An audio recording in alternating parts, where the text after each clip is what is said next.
we're going to take a look at our first function, those predefined calculations that are built inside of Excel. The first one that we're going to take a look at here is the sum function. This is the most common, most widely used function in all of Excel, worldwide. Now, I'm back inside of our example file. This is that monthly budget that we've built up to this point. And right now, we've got some calculations in there, right? We started out with just some basic arithmetic style calculations. For example, if I go to B9, which is my total for January, I give that 1675 a double click. This will open up my formula. There it is. And I'm just doing some addition. I'm saying take this cell, add it to this cell, then add that to this cell, this cell, this cell, this cell, right? We only had 5 records there, right? So doing this plus this plus this plus this wasn't too bad. Although I probably don't want to do a lot of it. What if you had 20, 30, 50, hundreds or thousands of records? Is that really something you want to do? You want to retype that over and over again? No way. No way. Unless I'm getting paid to do it by line item, right? Then maybe I'll do it. But probably not, right? I want to find a quicker, more efficient way of doing this.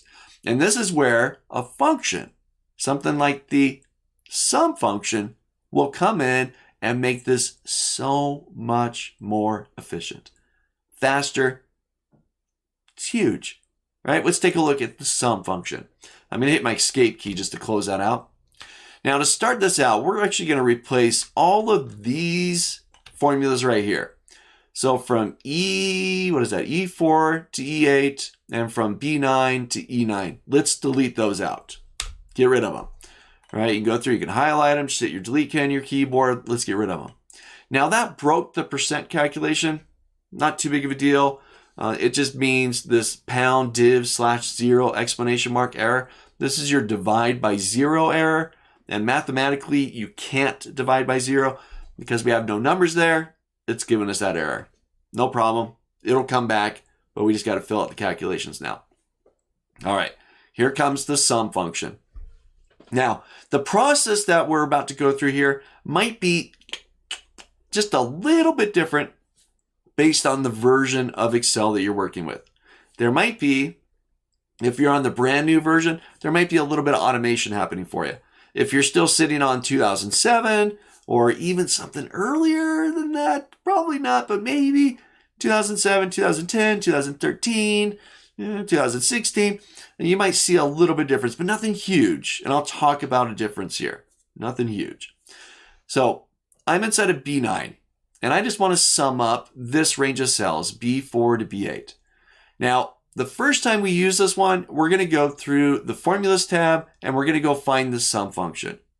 Now, some of you watching this might be familiar with the shortcut that you could use, or even a keyboard shortcut. One button press that would do all this for you. Now, if you're familiar with the shortcut, you're familiar with AutoSum, just hold off for a moment. We're building some key blocks here, some key building blocks that's going to help us as we get into more and more advanced topics. So hold off on the shortcut for a moment. We're going to come back to it.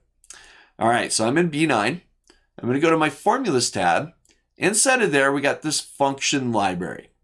The function library contains all these books, and this might be a little bit different compared to the earlier versions. The buttons just look a little different, but for the most part, it's the same thing. I'm going to go to math and trig. Math and trig. Math's bad enough, but now you throw trig in there, and it's like, do I really want to click on that one? Math wasn't my strong suit. All right, anyways, math and trig. I'm going to go ahead and click on there.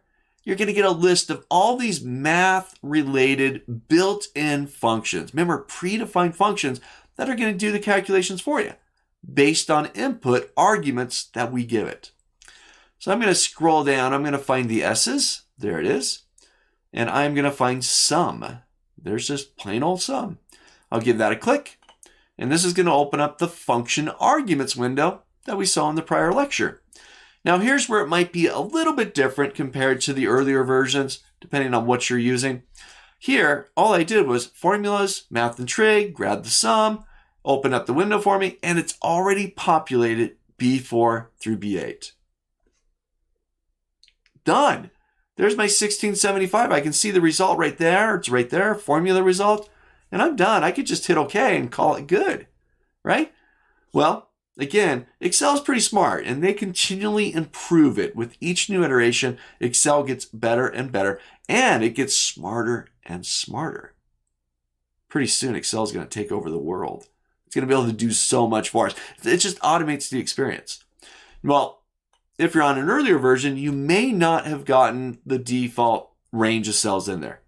So I'm just going to delete them out of there. I got rid of what's in number 1, B4 through B8, gone. What I am going to do is I could type it in. You say, I want B4 colon, remember through, B8. I can do that. Or, let's delete that out again. I can just select the range of cells that I want.